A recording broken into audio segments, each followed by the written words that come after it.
Hello fellow space engineers, this is Marcelo from ACFM Gaming and welcome to the Mars Territorial Fleet.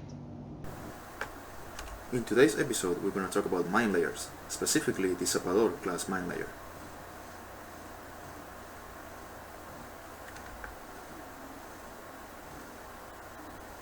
The Zapador is our refit of the widely used military mine layer.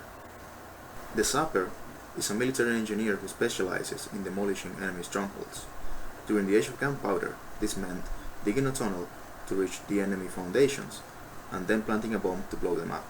Eventually, the word mine was also used to refer to the explosive device.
Okay, I think we better take a look at our ship here.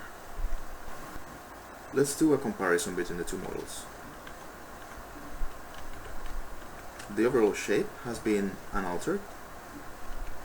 The ship itself is the forward section, which is towing a mine rack.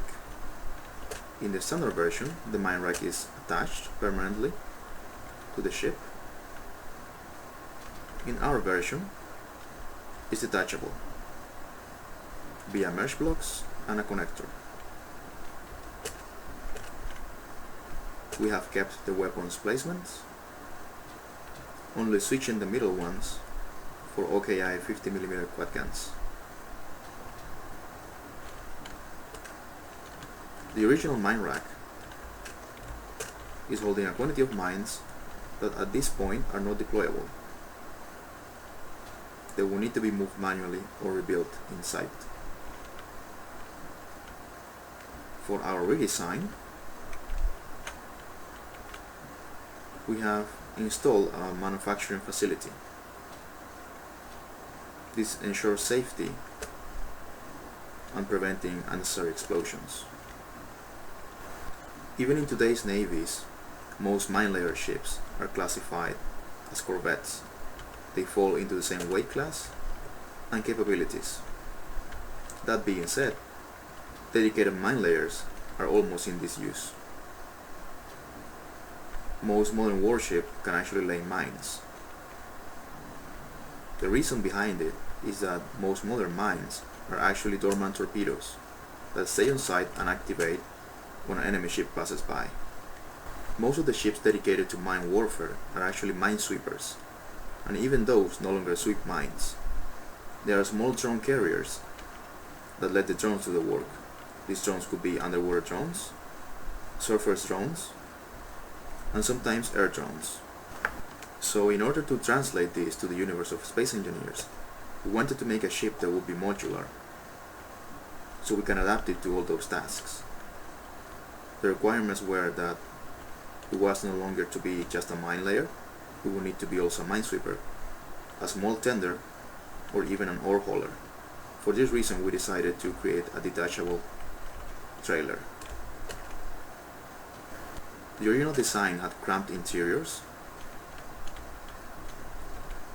This was due mainly to the 4 large cargo containers found on the inside.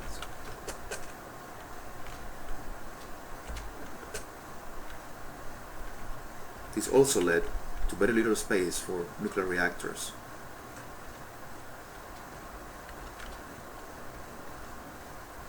Another undesirable characteristic was that being this a towing ship that is pulling a large trailer, the main thrusters were on the sides. having very little small thrust towards the back. We decided to change that by relocating the large thrusters and placing them as forward thrusters and adding a second pair. We also increased the ship's capabilities by adding a jump drive. We retrained the vertical layout of the ship. The original design has 3 decks. Our design also has 3 decks.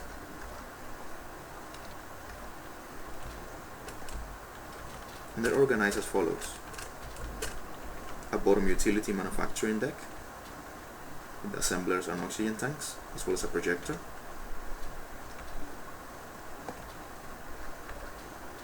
This deck also contains the bottom access airlock.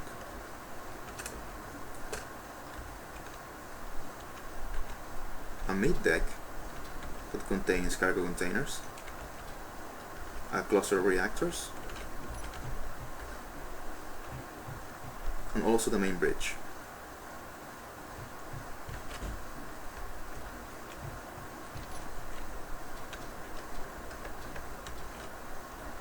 On the upper deck, we install the crew quarters, gravity generator, the med bay, and the cryo bay. This deck can also lead to the trailer via an airlock. Other minor modifications were the relocation of the antenna, the addition of extra attitude thrusters,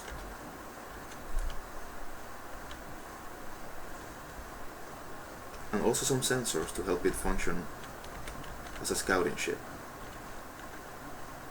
for small mining drones. Even after all of these improvements, we have to say that the use of mines in space engineers is questionable at best, since they lack stealth and can easily be picked off by enemy turrets. For this reason, we recommend use this ship to lay automated turrets instead of mines. I hope you have enjoyed this video. Don't forget to leave a comment, like and subscribe. Take care and keep playing.